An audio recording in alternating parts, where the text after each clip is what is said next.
All right. Hey, everybody. Thanks so much for tuning in to the WTCF podcast. It's Charlie. And this time I'm down in the basement. So I had a little break at lunch. So I'm taking a few minutes to go ahead and just record something really quick. And today wanted to spend a few minutes talking about Fitbits, iWatches, these calorie counters, step trackers, all those things, and some of the goods and bads that come out of it. So I've had mine for a good couple of years now and like it for the accessibility with my phone and that's great for all that work. So sometimes I can not even have to take my phone out. I can check my watch. And again, still tells time, which is a really, really cool thing. But when we have these fitness trackers, one of the big reasons that people want them is because they want to be able to track the number of calories that they're burning during a workout. So they'll turn it on as they're working out and get to a minutes or get to a calories burned or time exercise or whatever it may be. And it's great to go ahead and hold yourself accountable to some of those things. It's fantastic to do some of that work. However, they're not perfect. So what we have very first and foremost is it's interesting to go ahead and track our calories. So when we go ahead and have our calories burned, it'll say how many calories it assumes that we've burned. So it technically doesn't know exactly what you've done. It doesn't know. Our bodies are going to operate differently. Our metabolism is going to be up and down based on your size, based on your overall activity. Your calories burned throughout the day are going to be a little bit different. So what it's going to go ahead and do is just make up a number to tell you. It just assumes. So we can end up with a lot of issues in thinking that we're burning 5, 6, 700,000, whatever the number is at the end of the day. We can go ahead and then turn that around and say, well, I get to eat that much because I've exercised. Doesn't actually go one for one because it's just assuming it knows what it's talking about. So does that mean the calorie counter is not to be trusted? One, slightly no, but here's another reason why. If you go ahead and buy a fancy tracker and it tells you you burned 100 calories and you try out another tracker and it says you burned 300 calories, which one do you think you'd rather have? Exact same workout. So again, they're not going to register super correctly. But here's the part that's nice. If you standardize parts of your workout, saying you do a group fitness thing and you roughly hit 400 calories per class that you take, what you can find out over time is, does that number start to tick up a little bit or tick down a little bit? So that's where we can go ahead and find consistency. Where a broken clock is right twice a day, you can kind of set a standard, say, well, I should be around the same for all of these things. So that's where it becomes a really good indicator because it'll be like, hey, normally this comes in at 400 and I came in at 250. Did you really put as much effort into it as you normally do? Or did you find any other changes in yourself as you went through it? So again, it's a good way to go ahead and hold yourself accountable for it. So that's one of the things that kind of has those issues where the calories aren't going to be right. They're never going to be right. And probably the next iteration is going to tell you probably burned more calories because those are going to sell a little bit better.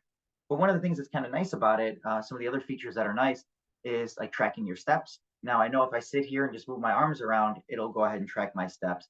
But unless I'm actively seeking, something crazy, if I just go about my day and walk, I can go ahead and find out, well, how far have I gone? I think that's an interesting tracker, knowing that it's not perfect, but it's within the ballpark, right? So unless you're around kind of getting your arms moving a ton, it's a great way to go ahead and track your steps and making sure that you're hitting some kind of target, right? I think there's an episode of The League where one of the guys, puts on a watch and runs 5 miles a day, and he's not doing that. He's at home playing with himself. And they're like, how are you able to get so far? And it's like, because he puts it on his hands and that's how he was doing it. So again, it's not to go ahead and cheat the system to go ahead and do it. If you're, working with a group of people, be honest about what you're working through with your watch. So again, keep your watch on your wrist, walk around, move around, do that work. It's awesome to go ahead and track that stuff. Also, it's really helpful to be able to track your heart rate. So I get that people are worried about their information getting out there, but for myself, if I'm really that important, cool, know everything about me. I really don't have too much to hide. So I'm not going to really change any of myself because of that. Let everybody know what I'm doing. I've nothing to be ashamed of. So I think it's really interesting to be able to track your heart rate. So again, as you're doing your exercise or practicing different things, that you can start to find modifications that will either ramp up or slow down your heart rate. So one of the ones I thought was really interesting of self is I went in to get a cavity filled.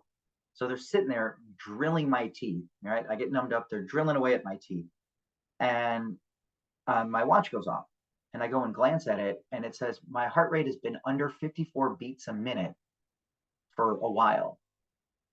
And it just wanted to freak me out and let me know. It's like, hey, your heart rate's extraordinarily low. So I think that's really helpful for people who might have, issues with their blood pressure or issues with their heart overall, to be able to have something that'll go ahead and track it a little bit cleaner for themselves.